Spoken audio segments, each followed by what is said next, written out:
দুর্গাপুজোতে মণ্ডপ ভাঙার প্রচেষ্টা হয়েছে, কোথাও দশমীর দিনকে মণ্ডপ ভেঙেছে, মূর্তি ভেঙেছে, দুর্গা মূর্তি ভেঙেছে, কালী মূর্তি ভেঙেছে, সরস্বতী মূর্তি ভেঙেছে, লক্ষ্মী মূর্তি ভেঙেছে। জায়গায় জায়গায় হিন্দুরা আক্রান্ত হচ্ছে। হিন্দুরা যখন আক্রান্ত হচ্ছে, হিন্দুরা ক্ষোভে যখন ফেটে পড়ছে, মুখ্যমন্ত্রী বিধানসভায় দাঁড়িয়ে বলছে আমি হিন্দুর মেয়ে, আমি ব্রাহ্মণের মেয়ে। আজকে যখন এই হিন্দুদের উপরে আক্রমণের কারণে রাজ্যের বিরোধী দলনেতা বারুইপুরে যাচ্ছিলেন একটি বিধায়কদের গোটা প্রতিনিধি দল নিয়ে, আপনারা সবাই টেলিভিশনের মাধ্যমে দেখেছেন কিভাবে ন্যাক্কারজনকভাবে চোর চোর স্লোগান দেওয়া হয়েছে, গাড়ির উপরে লাঠির আঘাত করা হয়েছে।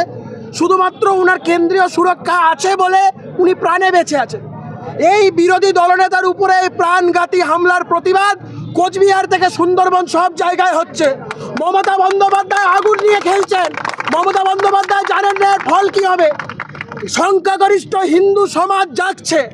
আমরা ভারতবর্ষ তথা পশ্চিমবঙ্গের সমগ্র হিন্দু সমাজের উদ্দেশ্যে বলছি, আজকে এই আক্রমণ শুধুমাত্র শুভেন্দু অধিকারীর উপরে আক্রমণ নয়, এই আক্রমণ গোটা হিন্দু সমাজের উপরে আক্রমণ। এই হিন্দু সমাজের ওপর আক্রমণ যদি রুখতে হয়, এই দেখুন আওয়াজ শুনতে পাচ্ছেন আপনারা, এটাই হচ্ছে আগামী দিনের আওয়াজ, এটাই হচ্ছে আগামী দিনের ভবিষ্যৎ। হিন্দুরা জোটবদ্ধ হচ্ছে। 30% শেষ কথা বলবে না, শেষ কথা বলবে 70%।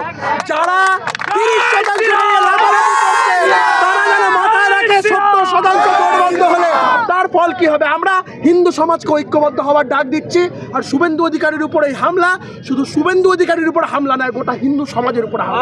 আজও তো বাধা পেলেন, যেখানে যেখানে বাধা পাবে সেখানে সেখানে প্রতিবাদ হবে। যত বাধা দিচ্ছেন, কাকে বাধা দিচ্ছেন? হিন্দু সমাজকে বাধা দিচ্ছেন। আজকে 30% নিয়ে মমতা বন্দ্যোপাধ্যায় 26 সালে ক্ষমতায় আসতে পারবেন তো?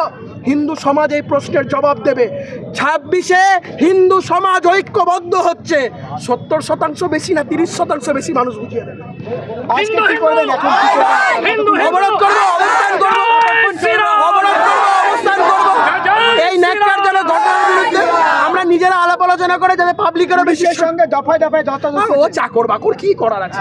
ওদের নিজেরা বাড়িতে গেলে নিজেরাই বাড়ির বউরা জুতো ঝাঁটা লাথি মারে দিয়ে কি বলছে, কি বলবে? চাকরি করতে এসছে, পিসি ভাইপোর কোম্পানির চাকর, যা বলেছে তাই করবো। ওদের দোষ দিই না, ওরা ওসব কোনো ব্যাপার না, ওরা যা চাকরি করে। মহিলা মোর্চা সভানেত্রী, মহিলা মোর্চা সভানেত্রী